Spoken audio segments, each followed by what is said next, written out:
Hello friends, welcome to reality classes.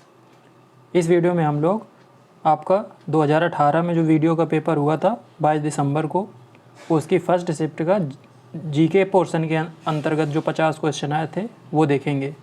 Hindi वाले portion के 50 question में आज ही के दिन एक वीडियो बना के डाल चुका हूँ, वहाँ पे जाके आप देख सकते हैं। इन क्वेश्चंस को आप एक टेस्ट की तरह भी ले सकते हैं। हो सकता है आप पहले से ये क्वेश्चन देख चुके हों, तो आप 50 में से जितने ज़्यादा से ज़्यादा नंबर आप ला सकते हैं उतना आपका तैयारी अच्छी होगी। चलिए स्टार्ट करते हैं। बोला निम्न में से कौन सा एक प्राइमरी स्टोरेज डिवाइस है। ये क्वेश्चन कंप्यूटर से पूछ रहा है। तो प्राइमरी स्टोरेज एक तरीके से ये समझ लो आपकी जो कंप्यूटर के अंदर जो स्टोरेज होती है वो, मतलब आप बाहर से कुछ उसमें स्टोर करने के लिए डिवाइस ना लगाएं तो वो इंटरनल स्टोरेज हो जाएगी, वही आपकी प्राइमरी स्टोरेज है। तो उसमें रैम और रोम दो तरह की स्टोरेज आती हैं, तो इसमें बी ऑप्शन आपका सही है। रैंडम एक्सेस मेमोरी यही आपका रैम का फुल फॉर्म है। रोम का होता है रीड ओनली मेमोरी। बाकी जो हार्ड डिस्क, मैग्नेटिक टेप और ऑप्टिकल डिस्क हैं ये आपकी सेकेंडरी मेमोरी में आती हैं। दूसरा क्वेश्चन है which of the following is a programming software. तो बोल रहा है प्रोग्रामिंग सॉफ्टवेयर निम्न में से कौन सा है। 4 ऑप्शन दिए गए हैं, आप आराम से देखिए और आंसर देने की कोशिश कीजिए।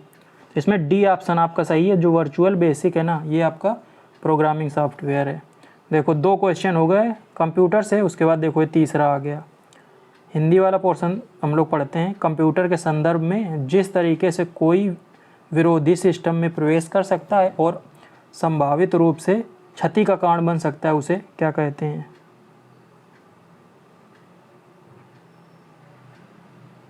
चार ऑप्शन आपके दिए गए, सही आंसर आपको देना है। ए ऑप्शन है वो सही है आपका, इसको अटैक सरफेस बोल सकते हैं।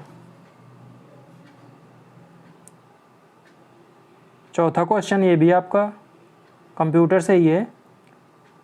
सुरक्षा सेवाओं जैसे गोपनीयता, डेटा अखंडता मतलब डेटा इंटीग्रिटी, इकाई प्रमाणीकरण और डेटा मूल प्रमाणीकरण, इंग्लिश वाला भी देख सकते हो, प्रदान करने के लिए गणितीय तकनीकों का उपयोग क्या कहा जाता है। इसको बोला जाता है क्रिप्टोग्राफी। इनक्रिप्शन करते हैं ना, उसी को क्रिप्टोग्राफी के अंतर्गत आता है। 4 क्वेश्चन आपके ये कंप्यूटर वाले पोर्शन से पूछे गए हैं, तो 50 में से 4 क्वेश्चन काफ़ी वेटेज रखता है, तो ये वाला पोर्शन आपका अच्छा तैयार होना चाहिए। अगला क्वेश्चन है उत्तर प्रदेश में कृषि के लिए प्रयुक्त भूमि का प्रतिशत क्या है। ये यूपी जीके से क्वेश्चन पूछा गया है। तो उत्तर प्रदेश में कृषि के लिए प्रयुक्त भूमि का प्रतिशत, तो ये आपका 68.7%। तो आप 68, 69 ऐसा याद रखिए। अगले क्वेश्चन में चलते हैं। 6th जो है, रामचरितमानस का कौन सा अध्याय सबसे छोटा है। तो रामचरितमानस को लिखा किसने, तुलसीदास जी ने। इसमें टोटल कितने 7 अध्याय हैं आपके, तो सबसे इसमें छोटा पूछ रहा है।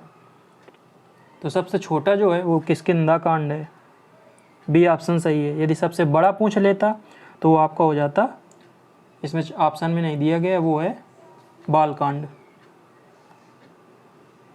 चलिए अगला क्वेश्चन है, देखो ये वाला क्वेश्चन भी यूपी जीके से है। आलू के उत्पादन में भारत में उत्तर प्रदेश का क्या स्थान है। उस समय 2018 में उत्तर प्रदेश का पहला स्थान था और अभी भी पहला स्थान है। ये ऑप्शन आपका सही है। फिर से अगला क्वेश्चन यूपी जीके से आ गया। बोल रहा है कि चौछा दरगाह शरीफ ये कहाँ पे स्थित है, उत्तर प्रदेश के किस ज़िले में। तो ये आपकी स्थित है अंबेडकर नगर डिस्ट्रिक्ट में, कि चौछा दरगाह शरीफ। अगला क्वेश्चन है निम्न श्रीमती एम राजम का संबंध किस वाद्य यंत्र से है। तो वाद्य यंत्र और उनके वादक जो है ना, उससे क्वेश्चन अक्सर बनता है। इसका सही आंसर वो है वायलिन, बी ऑप्शन आपका सही है। सितार के सबसे फेमस आपको याद रखना है पंडित रविशंकर। बांसुरी की आप याद रखिए पंडित हरिप्रसाद चौरसिया। तबला के जाकिर हुसैन और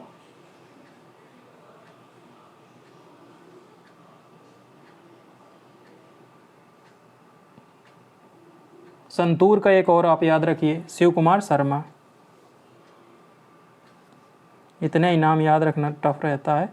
अगला 10वां क्वेश्चन, इलाहाबाद में किस वर्ष अगले अर्धकुंभ का आयोजन किया जाएगा? तो यहाँ पे देखो उस समय अर्धकुंभ और कुंभ चलता था, लेकिन अब कुंभ और महाकुंभ नाम चेंज कर दिया है, तो अर्धकुंभ का अब कुंभ हो गया है और कुंभ का महाकुंभ हो गया है। तो बोला है उस समय, ये क्वेश्चन उस समय के लिए पूछा गया था कि कब आयोजन किया जाएगा, तो 2018 में, उसके लिए था 2019। तो ये जो अर्धकुंभ की बात है ना, ये 6 साल में होता है और जो कुंभ है वो 12 साल में होता है। तो 19 के बाद अब 25 में होगा कुंभ और महाकुंभ होगा, उसका भी आप चेक कर लीजिए, सर्च करके पता चल जाएगा। निम्नलिखित में से किस अवसर पर सोहर लोकगीत का गायन किया जाता है? यूपी जीके से ये भी क्वेश्चन। सोहर जो लोकगीत है ना, ये जब किसी के यहाँ बच्चे जन्म होता है ना, तो उस समय गाया जाता है। ये ऑप्शन इसका सही है। 12 क्वेश्चन है, लठमार होली बहुत ही फेमस है आपकी। तो देखो इसमें ऑप्शन बहुत अच्छे दिए गए हैं। वृंदावन, गोवर्धन, बरसाना, गोकुल, ये बिल्कुल एक ही जगह के आसपास के नाम हैं, लेकिन स्पेसिफिकली बरसाना देखो यहाँ पे दिया गया, यही आंसर होगा। तो ये आपको याद रखना है। बरसाना ना दे यदि, तो आप वृंदावन भी टिक कर सकते हैं, जब बरसाना ना देगा। अगला क्वेश्चन नंबर 13, मिट्टी की बारात, इसके लेखक आपसे पूछ रहा है। काफ़ी फेमस ये है मिट्टी की बारात, इसके जो लेखक हैं वो हैं आपके शिवमंगल सिंह सुमन। बी ऑप्शन आपका सही है। तो लेखक और रचनाओं से क्वेश्चन लगभग सभी शिफ्ट में पूछे गए हैं। तो आप कुछ इम्पॉर्टेंट जो है ना, बिल्कुल इम्पॉर्टेंट वाले पूछे गए हैं, ये खास बात है इसमें। तो इम्पॉर्टेंट वाले याद रखिए, और ज़्यादा लेटेस्ट भी नहीं पूछे गए हैं। निम्न में से किस शहर में सेंट्रल फुटवियर ट्रेनिंग इंस्टीट्यूट स्थित है? ये भी यूपीजी का क्वेश्चन है। ये आपका स्थित है, इसमें आप 2 शहरों के नाम आपके दिमाग में आएंगे, आगरा और कानपुर। तो ये स्थित है आपका आगरा में। सी ऑप्शन आपका सही है।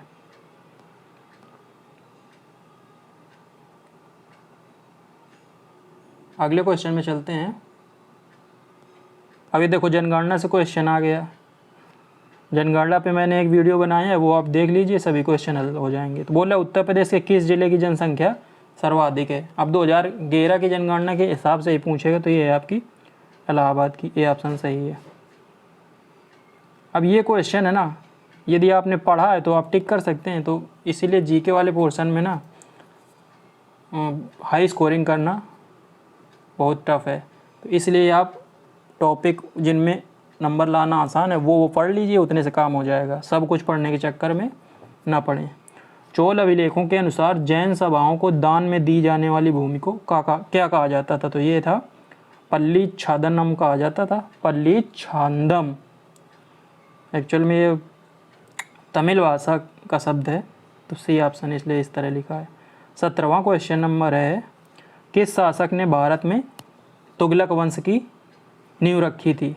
तो तुगलक वंश की नींव रखी थी आपके गयासुद्दीन तुगलक ने। तो आपका जो दिल्ली सल्तनत है ना, उसमें जितने वंश हैं वो सब आपको याद रखने हैं। उनका पीरियड भी याद रखना है, कब से कब तक।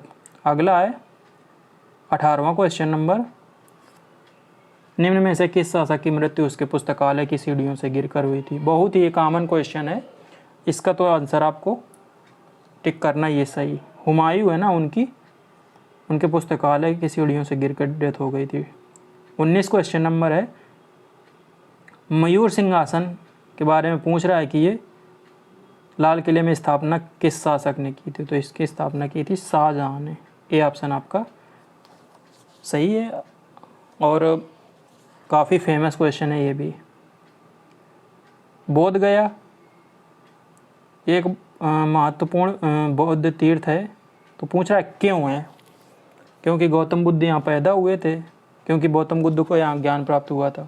बाकी 2 ऑप्शन आपके यहाँ से आए नहीं है वो, तो इसी में से आपका काम बन जाएगा। बी ऑप्शन आपका सही है, क्योंकि यहाँ गौतम बुद्ध को ज्ञान प्राप्त हुआ था, गौतम बुद्ध को। तो इन गौतम बुद्ध से जो रिलेटेड इम्पॉर्टेंट फैक्ट है ना, वो आपको याद होने चाहिए। उनका जो जन्म हुआ था वो लुम्बिनी में हुआ था, ज्ञान प्राप्त हुआ था उनको कहाँ पे?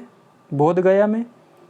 पहला उपदेश दिया था सारनाथ में और मृत्यु हुई थी कुशीनगर में।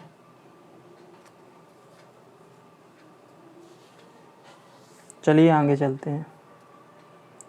महात्मा गांधी ने भारतीय राष्ट्रीय कांग्रेस के किस सेशन की अध्यक्षता की थी? ये भी मोस्ट इम्पॉर्टेंट में से एक ही सेशन की अध्यक्षता की थी, 1924 में बेलगाम सेशन की। सी ऑप्शन आपका सही है। भारतीय स्वतंत्रता आंदोलन के दौरान 1932 में ग्रेट ब्रिटेन के किस प्रधानमंत्री ने सांप्रदायिक पुरस्कार की घोषणा की थी? कम्युनल अवार्ड्स, ये भी बहुत ही फेमस है। तो ये आपका जो नाम आता है ना, तो ये आता है आपका रैमजे मैकडोनाल्ड। डी ऑप्शन जो लिखा है ना, ये सही है। अगला क्वेश्चन नंबर 23 क्या बोल रहा है? निम्न में से किस शहर में स्वतंत्रता सेनानी चंद्रशेखर आज़ाद ने ब्रिटिश पुलिस द्वारा घिर जाने पर खुद को गोली मार ली थी? तो चंद्रशेखर आज़ाद जी है ना, इन्होंने अपने आप को गोली मारी थी कहाँ पे? इलाहाबाद में, और जगह का नाम था अल्फ्रेड पार्क। बी ऑप्शन आपका सही है। अल्फ्रेड पार्क भी कई बार पूछता है। अब ये ज्योग्राफी से क्वेश्चन है, निम्न में से किस नदी का समागम अरब सागर में है? अरब सागर में कौन सी गिरती है?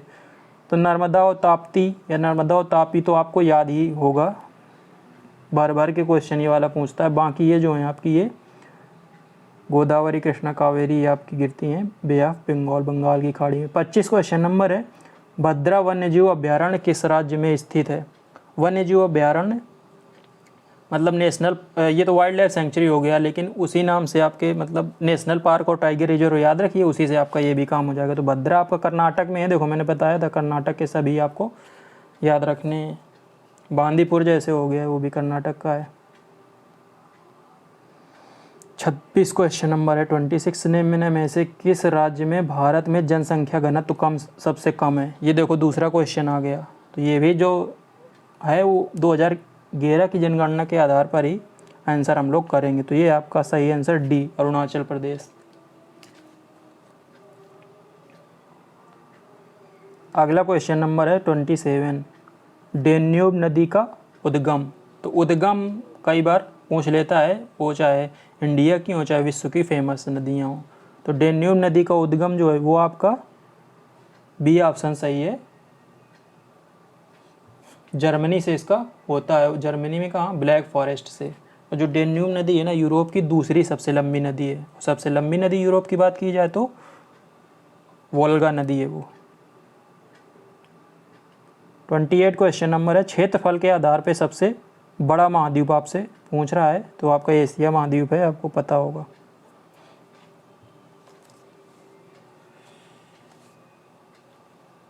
उसके बाद आपका आता है Africa. 29 question number, on which river is the Chamera बांध बोल रहा है किस नदी पर बनाया गया है? तो जो बांध से रिलेटेड क्वेश्चन है, वाटरफॉल से हैं। अभी एक वाटरफॉल पे क्वेश्चन आएगा, तो ये थोड़ा अनकॉमन पूछे गए हैं, तो आपको ऐसे ढूंढने हैं जो थोड़ा सा कॉमन नहीं है। तो चमेरा बांध जो है ना आपका, ये रावी नदी पे है। बी ऑप्शन आपका सही है, हिमाचल प्रदेश में। अब देखो ज्वालामुखी वोल्केनो से भी आ गया, ये उतना ज़्यादा कॉमन क्वेश्चन नहीं है, तो ये भी आपको याद रखने हैं वोल्केनोज। तो गैलरस जो ज्वालामुखी है, ये किस देश में स्थित है? ये आपका स्थित है कोलंबिया में।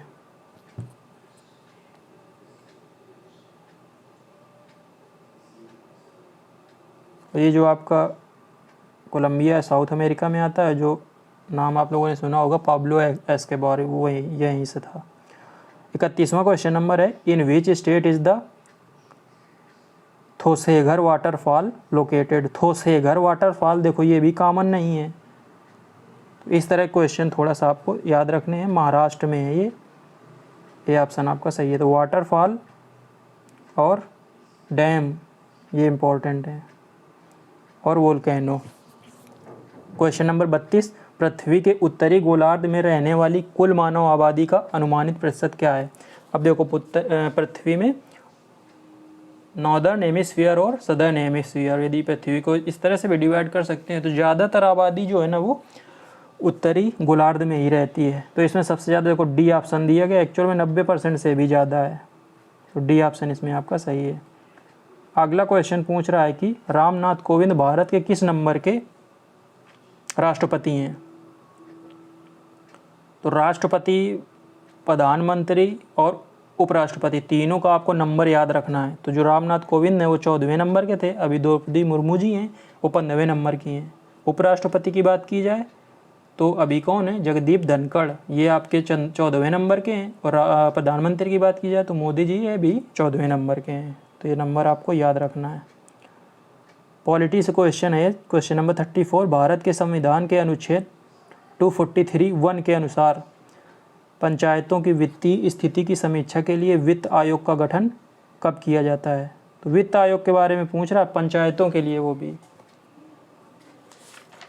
तो जैसा सेंटर में होता है वैसे ही स्टेट में होता है हर 5 वर्ष पे। बी ऑप्शन आपका सही है। फिर से आ गया पॉलिटी से क्वेश्चन, बोल रहा है कि भारत के संविधान के अनुसार राष्ट्रपति अध्यादेश जारी करने की शक्ति आपसे पूछ रहा है। तो राष्ट्रपति की जो अध्यादेश जारी करने की शक्ति है ना, वो आपकी है 123 में। और राज्यपाल की बात की जाए, अध्यादेश जारी करने की शक्ति, ऑर्डिनेंस जो होता है ना उसी को अध्यादेश हिंदी में बोलते हैं। तो राज्यपाल की 213 में है। अब 213 भी यहाँ लिख देता तो और ज़्यादा अच्छा हो जाता क्वेश्चन। फिर से आ गया पॉलिटी से क्वेश्चन, देखो पॉलिटी से तीसरा क्वेश्चन आ गया। अभी और भी एक क्वेश्चन है, तो 4 क्वेश्चन हो गए। बहुत ही मतलब आसानी से इसमें से आप आंसर कर सकते हो। राज्यसभा में मनोनीत सदस्यों की संख्या, तो राज्यसभा में मनोनीत कौन करता है, राष्ट्रपति। वो कितने करता है, 12, ये आपको याद रखना है। कार्यकाल 6 वर्ष होता है। क्वेश्चन नंबर 37, जो विधानसभा का जो सत्र है ना उसको सत्रवसान, सत्र खत्म करने की जो शक्ति है वो किसके पास है। तो ये आपके पास है गवर्नर के पास, केंद्र में है आपके राष्ट्रपति के पास। करंट अफेयर से क्वेश्चन दिया गया है, प्रथम मोबाइल ओपन एक्सचेंज का उद्घाटन कहाँ पे किया गया। करंट के क्वेश्चन आप बस देख लीजिए, आंसर करने की ज़रूरत नहीं क्योंकि अब आपके लिए रिलेवेंट नहीं। तो एक हो गया ये, दूसरा ये हो गया, तीसरा ये हो गया, 3 देखो हो गए। विश्व बाघ दिवस कब मनाया जाता है, बाघ दिवस आपको याद रखना है 29 जुलाई, और हाथी दिवस आपको मनाया जाता है 12 अगस्त को।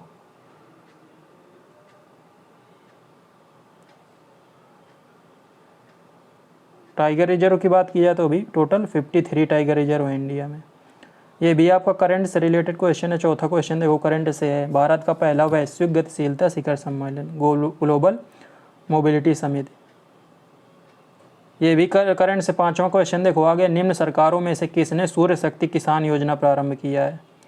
तो ये सूर्य शक्ति किसान योजना किसने प्रारंभ किया है, ये प्रारंभ किया था उस समय गुजरात सरकार ने, लेकिन अभी शायद गुजरात का तो नहीं आएगा, उत्तर प्रदेश की योजनाएं पूछ सकता है। देखो अगला फिर से आ गया, हरियाणा सरकार द्वारा अपने पंचायतों को स्टार रैंकिंग देने के लिए शुरू की गई 7 सितारा ग्राम पंचायत इंद्रधनुष योजना कितने मानकों पर आधारित है। तो ये देखो फिर ये भी क्वेश्चन आपका करंट से है। अगला क्वेश्चन भी करंट से है। तेलंगाना पुलिस ने राज्य के पूरे पुलिस विभाग के व्यावसायिक संचार और सहयोग की ज़रूरतों का समर्थन करने के लिए कौन सा मोबाइल ऐप जारी किया है। करंट का तो ये भी है। तो आप देख सकते हो कि करंट के क्वेश्चन कितने इंपॉर्टेंट हैं। और करंट में मतलब रिलेटिवली आप हिस्ट्री, जियोग्राफी और पॉलिटी में काफ़ी ज़्यादा पढ़ते हो, करंट में उतना ज़्यादा नहीं पढ़ना होता है, ज़्यादातर क्वेश्चन आप सही कर सकते हो। तो आप करंट में बिल्कुल ही जान लगा दीजिए। एक वीडियो मैंने 100 क्वेश्चंस का बनाया है, उसको तो आप स्पेशली देख लीजिए क्योंकि अच्छे क्वेश्चन मैंने उसमें 100 रखे हैं। पूरा चांस है कि इससे क्वेश्चन कई सारे पूछे जाएंगे। त्रिपुरा का राज्यपाल, तो मैंने राज्यपाल और चीफ मिनिस्टर सभी स्टेट और यूटी के उस पर वीडियो बनाया। उसी वीडियो में मैंने कैबिनेट मिनिस्टर से भी बताए हैं और उसी वीडियो में जो इम्पोर्टेंट ऑफिस बियरर्स हैं उन सब के बारे में बताया। तो वो वीडियो आप ज़रूर देखिए। तो त्रिपुरा का उस समय पूछ रहा है कि राज्यपाल किसको घोषित किया गया है। हाल ही में, एक मिनट, ये 2 बार आ गया, कोई नहीं, 46 47 नंबर ये है। नाबार्ड, नाबार्ड इतने बार पूछा जाता है, इसको तो आप बिल्कुल घोल के पी जाइए। और इसका फुल फॉर्म और ये कब बना था, तो नाबार्ड देखो, NA से मतलब है नेशनल, BA से मतलब बैंक, फिर फार गायब हो गया, नेशनल बैंक फॉर एक मिनट, B से मतलब बैंक, A का मतलब है फार के बाद agriculture and rural development, RD का मतलब रूरल डेवलपमेंट, तो national bank for agriculture and rural development, B option इसका सही है। और इसकी स्थापना अब आपको याद रखना है 12 जुलाई 1982। देखो 12 में 2 आ रहा है, 82 में 2 आ रहा है, इससे आपको याद रखने में आसानी होगी। और ये बात याद रखना है कि जो नाबार्ड है ना, ये KCC कार्ड नहीं जारी करता है, बैंक नहीं है ये जो आपको national bank for agriculture and rural development तो बैंक लगे, ये नॉर्मल बैंक्स की तरह नहीं है जो आपकी होती हैं। निम्न में से कौन दुनिया का सबसे बड़ा ट्रैक्टर बाजार है, तो उस समय भी इंडिया था और अभी भी इंडिया है, D ऑप्शन आपका सही है। अगला क्वेश्चन है 49, ये देखो फिर से आ गया करंट का। तो आप यदि समझदारी के साथ तैयारी करेंगे तो ज़्यादा से ज़्यादा नंबर आप स्कोर करेंगे। अब देखो ये भी आपका करंट से जोड़ सकते हो कि दूध उत्पादन में उस समय 2017-18 में कौन सा देश सबसे बड़ा उत्पादक था, तो उस समय भी भारत था और अभी भी भारत है, B ऑप्शन आपका सही है। तो ये हो गए आपके 50 क्वेश्चन पूरे। उम्मीद है कि वीडियो आपको अच्छा लगा होगा। मिलते हैं अगले वीडियो में, तब तक के लिए नमस्कार, धन्यवाद।